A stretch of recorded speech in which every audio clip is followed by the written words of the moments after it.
D'autre part, le président Abdel Fattah el-Sisi a déclaré que la conscience des citoyens était une question et un défi très important qui doit être traité dans les œuvres artistiques en vue de sensibiliser le peuple contre les plans visant à faire chuter l'État égyptien. Dans ce même contexte, le chef de l'État a réitéré son soutien à toute œuvre artistique sérieuse traitant de telles questions, indiquant que l'État avait pris d'importantes mesures en vue de développer l'éducation, de prendre part à la formation de la conscience du citoyen dès son plus jeune âge. Le président a fait cette déclaration lors d'une intervention téléphonique accordée à une émission télévisée égyptienne, au cours de laquelle il a souligné que l'État accordait une priorité aux médias et à la culture, qui joue un rôle très important dans le renouvellement du discours religieux. Si ça a de même mis en garde contre la poursuite de la croissance démographique, soulignant l'importance de la prise de conscience des citoyens à l'égard de cette question.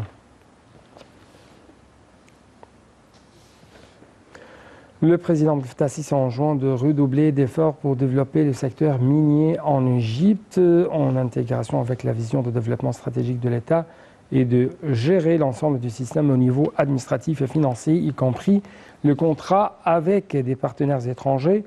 dans le but d'optimiser l'exploitation des richesses naturelles de l'Égypte. El-Sisi s'est exprimé lors de sa réunion lundi avec le Premier ministre Moustapha Madbouli, le gouverneur de la Banque centrale Tariq Amer, le ministre du pétrole et des ressources minières Tariq El-Molla, le ministre de l'approvisionnement et du commerce intérieur Ali Mousselhi, et le ministre des Finances, Mohamed Mouaït. Le porte-parole de la présidence a déclaré que la réunion avait porté sur le suivi des plans des efforts de l'État pour développer le secteur des richesses minières.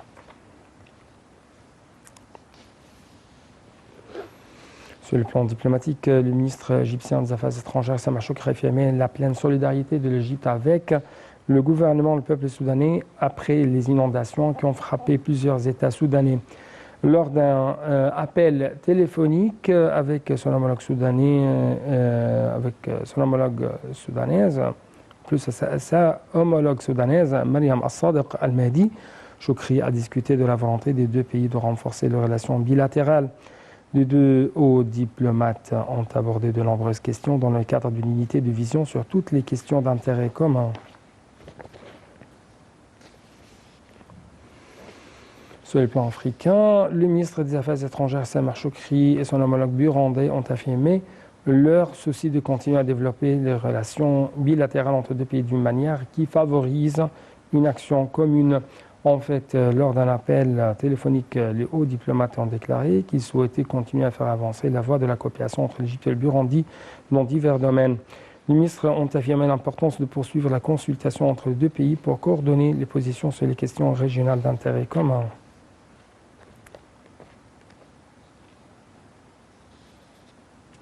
Le ministre des Affaires étrangères, Sameh Shoukry, a reçu les membres de la mission diplomatique égyptienne à Kaboul suite à l'évacuation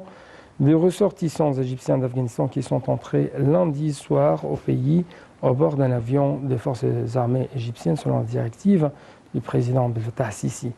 À la lumière des récents développements en Afghanistan et sous la directive de la direction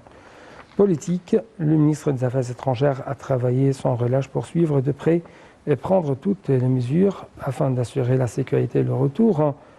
de tous les ressortissants égyptiens.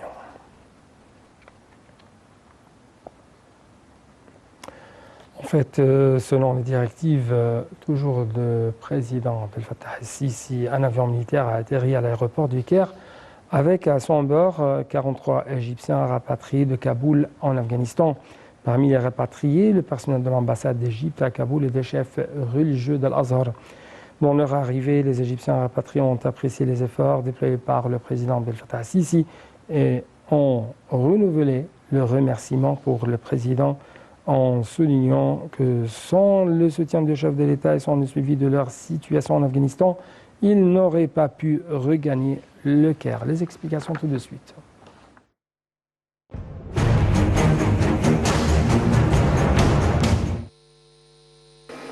En application des directives du président Abdel Fattah el-Sisi, les ressortissants égyptiens en Afghanistan regagnent la patrie. Dans le cadre des directives du commandant suprême des forces armées, le président Abdel Fattah el-Sisi, pour le retour des ressortissants égyptiens d'Afghanistan, Les forces armées ont envoyé un avion de transport militaire qui a atterri lundi soir au Caire avec la communauté égyptienne, la mission d'Al-Azhar et les responsables de l'ambassade égyptienne à bord. Les forces armées ont assumé la responsabilité au plus haut niveau en matière d'assurance médicale et administrative pour recevoir les ressortissants égyptiens. Ces derniers, de retour d'Afghanistan, qu'il s'agisse de la mission d'Al-Azhar ou des responsables de l'ambassade d'Égypte à Kaboul,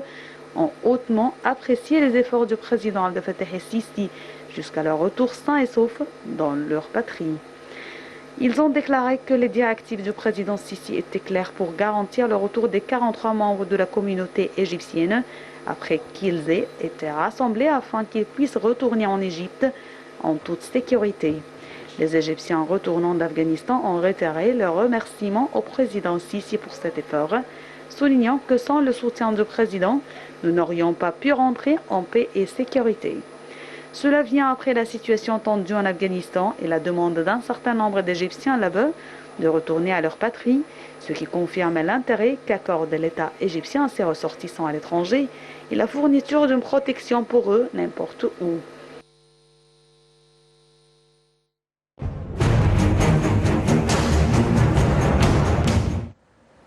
En fait, sur le plan touristique, on trouve que le Premier ministre Dr Moustapha Madbouli a présidé lundi la réunion du comité ministériel du tourisme et des antiquités en présence des ministres du tourisme et des antiquités Khaled El-Anani, des finances et du développement local, de la santé ainsi que de la population et de la civilisation, ou plutôt de l'aviation civile. Au cours de cette réunion, Dr Madbouli a ordonné la création d'un programme de relance des vols domestiques reliant les villes côtières au gouvernorat de la Haute-Égypte et du delta du Nil afin d'augmenter la valeur concurrentielle du produit égyptien dans le secteur touristique. Les explications seront avec notre collègue Salam Marabi.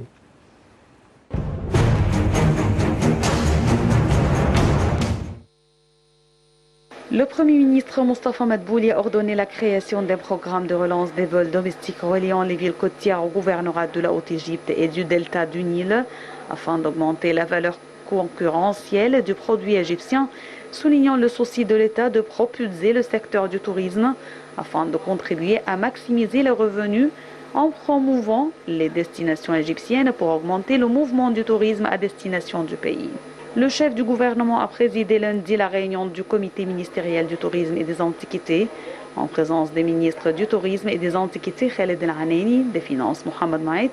du développement local Mahmoud Charaoui, de la santé et la population Hala Zayed et de l'aviation civile Mohamed Manour.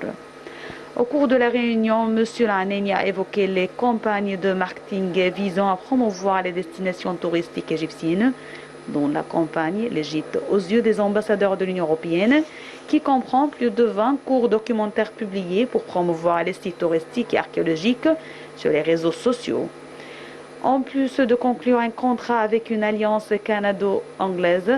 pour développer une stratégie de promotion du tourisme égyptien.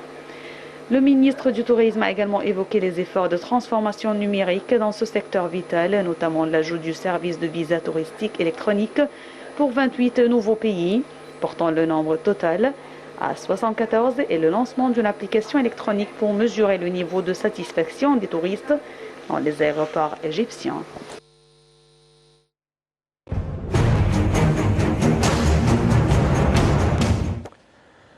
Quant à la ministre de la Santé et de la Population, Dr Hala Zayed, elle a tenu lundi une conférence de presse sur les derniers développements de la pandémie du coronavirus. Dr Zayed a annoncé que le ministère de la Santé avait intensifié le travail dans les centres consacrés au voyage pour vacciner les citoyens, qu'il va recevoir la base des données en vue de fournir les vaccins au secteur de l'éducation.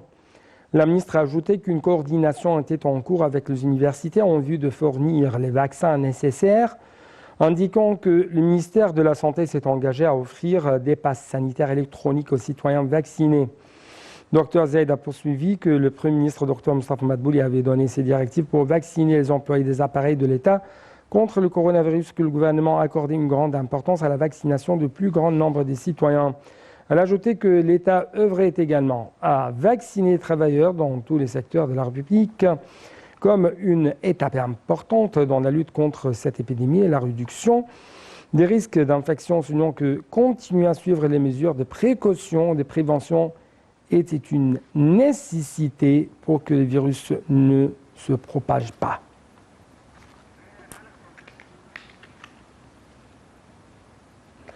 Donc à un moment, après ça, on va se lancer dans une tournée dans le monde de l'économie égyptienne.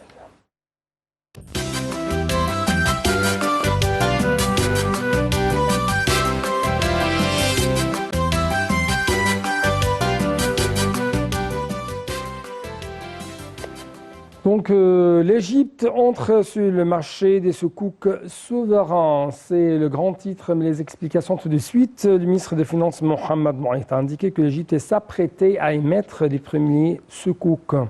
souverains pendant le deuxième semestre de l'exercice financier courant, ce qui contribue à fournir les financements projets d'investissement inclus dans le plan de développement économique et social en vue de réaliser les objectifs de développement, et ce en concomitance avec les efforts de l'État visant à renforcer les aspects de dépenses en vue d'améliorer le niveau de vie des citoyens, soulignant que la date, le volume et le genre de l'émission seront fixés ultérieurement. Le statut exécutif de la loi sera donc émis d'ici 3 mois, conjointement avec l'autorité générale du contrôle financier, avec l'Azhar, pour que les soukouk soient conformes avec la charia dans le but d'attirer de nouveaux investissements égyptiens et étrangers également, désireux d'investir dans les devises locales étrangères conformément aux préceptes de la charia islamique. Passons donc à la connexion électrique entre l'Égypte et la Libye. Et dans ce dossier, on trouve que le ministre de l'Électricité et des Énergies renouvelables, Dr Mohamed Chekr, a déclaré que l'inauguration de projets de connexion électrique avec la Libye, l'extension des centrales en service constituait un objectif principal et stratégique pour les deux pays. Dans une déclaration à une chaîne satellitaire égyptienne, Dr Chekr a ajouté que l'Égypte avait réussi récemment à exporter l'énergie électrique vers la Libye à travers des projets en cours. Le ministre a souligné ses forces en permanence de renforcer les lignes de connexion électrique avec les pays voisins tels que la Jordanie, le Soudan et la Libye, et d'établir une connexion électrique avec l'Europe à travers des câbles maritimes. En fait, le volume des exportations agricoles égyptiennes a totalisé 4 433 1006 tonnes dans la période du 1er janvier au 18 août 2020, selon un rapport pertinent remis au ministre de l'Agriculture, Saad Al-Qusseir. Les produits sont par ordre de quantité exportée: les agrumes, les pommes de terre, les oignons, les fraises, les grandines, les patates, les haricots, les betteraves, les goyaves, les poivrons, les mangues, l'aile, le raisin et la pastèque.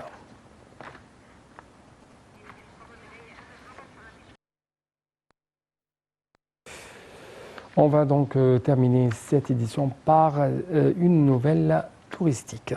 Le ministre du Tourisme et des Antiquités, Khaled El-Anani, a inspecté les travaux de restauration d'un certain nombre de bâtiments archéologiques au Caire islamique et à Al-Fostat dans le cadre du projet de l'État visant à ressusciter la zone patrimoniale et à lui redonner sa splendeur, son aspect historique et sa lustre d'antan. Au cours de la visite, le ministre du Tourisme et des Antiquités a assisté à l'achèvement des travaux d'aménagement de Sébille du Prince Chirko El-Nassiri dans la région d'Al-Hataba. Dr Khaled El-Anani et ses compagnons ont également commencé la tournée en visitant les quartiers d'Al-Hataba et la rue Souk As-Silah plutôt, où le ministre a tenu à conserver avec certaines personnes résidents, propriétaires de magasins d'ateliers artisanaux, au sujet du projet que l'État entend mettre en œuvre dans diverses rues pour préserver le caractère patrimonial de la région. Donc c'était tout pour cette édition. Merci beaucoup pour votre attention et toujours bon suivi de nos programmes sur notre chaîne nationale, NAL TV International.